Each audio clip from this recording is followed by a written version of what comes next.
Hi everybody, 860 Cologne here with another video.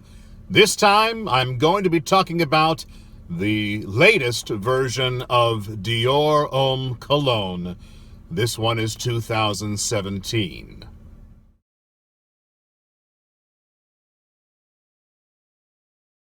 Now, of course, this is the third iteration of this cologne, and I don't know why. Dior has always been one of my favorite houses for the designer fragrances, and they're really pissing me off now. The nose on this is François Demachy, as has been both other versions, I do believe. The notes on this one, the top we have lemon, blood orange, and grapefruit. In the mid we have pink pepper and nutmeg. And then on the base, it's sandalwood and vetiver. Now, the differences in these fragrances, the 2008 original version, for me, was heavy on the ginger. Now, in 2012, the twist came in the form of a little bit of iris and powdery floral vibe to that one. So in 2017, what's missing from the previous versions is, of course, the ginger and the iris or orris root. I will say that I'm actually pleased with the fragrance. I think this is probably the most wearable of all three versions. However, just like Dior Homme Eau, this is redundant. There is not as big of a difference that I can see in warranting a whole new release and adding to this confusion. Naturally, there'll be people online that can tell you the different colorations between 2008 and 2012.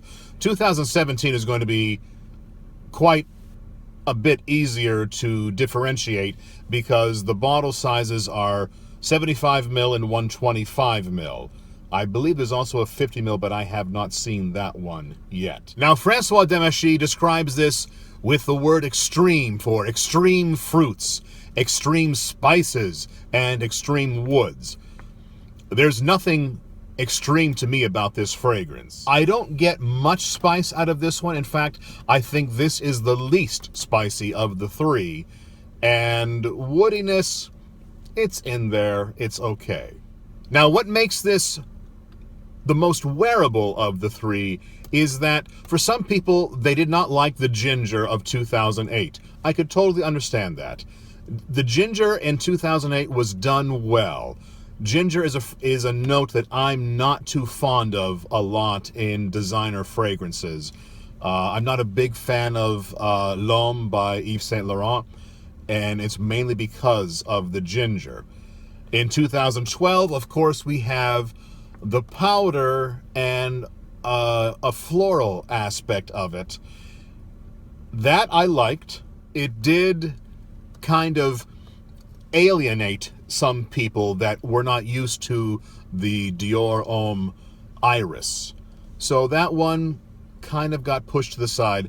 This one, to me, is a safe fragrance. A good fragrance, but still just falling into the safe category. Performance actually was not that bad in this one. With any citrus fragrance, performance is going to be suspect. It did not throw all that much, but the longevity was in the above average range for me.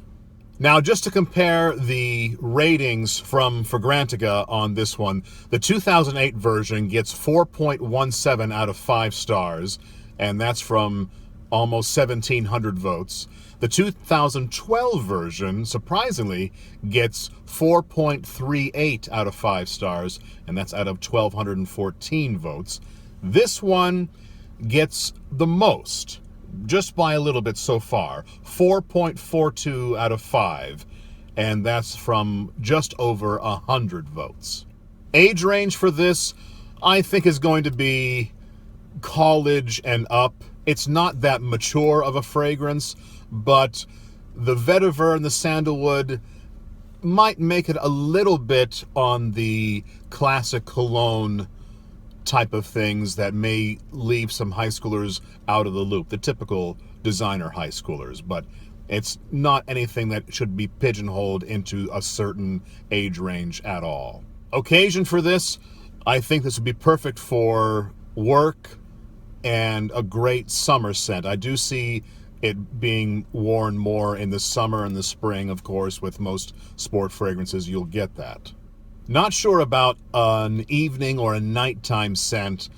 A date scent, if you want to be cautious and don't want to overpower someone for a first date, I think this would be totally fine. And this one especially out of the three, because it is so middle of the road, and I don't mean that in an insulting way. It's just done well, but done safely. The prices for this one, retail, the 75 ml 2.4 ounce is $74. The 125 ml 4.2 ounce is $94. Kind of on the expensive side for me for this type of fragrance. Not sure that I would pay that much at all. And I'm reviewing this just after I found out that they're going to re-release Dior Homme Parfum. That is probably my favorite from the Dior line. The myrrh in that one, just absolutely beautiful. I have no idea why they need to reissue these things. Dior is acting like some neurotic child that's just saying, oh, do you like this? Oh, you don't like? Oh, how about this? We changed it. Oh, how about this one? This one's different too. What the fuck are you doing? I don't see the need for this.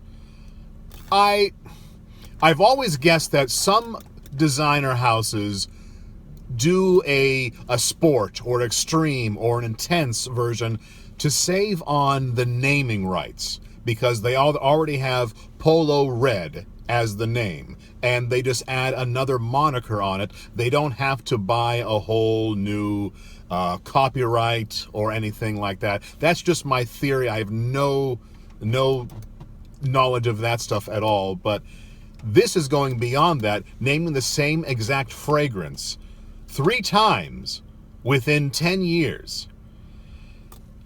I just don't like it. I don't appreciate it. But that's my review. If I were to give this a rating on a 10-point scale, it's going to be a low 7.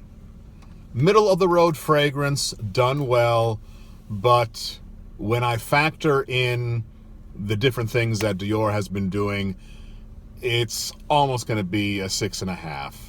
Just not my thing, and definitely not one that I'm going to be purchasing. But let me know if you've tried this fragrance and how you like it and how it compares to the other versions. Also, please comment down below if you're confused at what the heck Dior is doing with all these renamings and relaunchings. If you can, please like and subscribe, and I'll talk to you soon.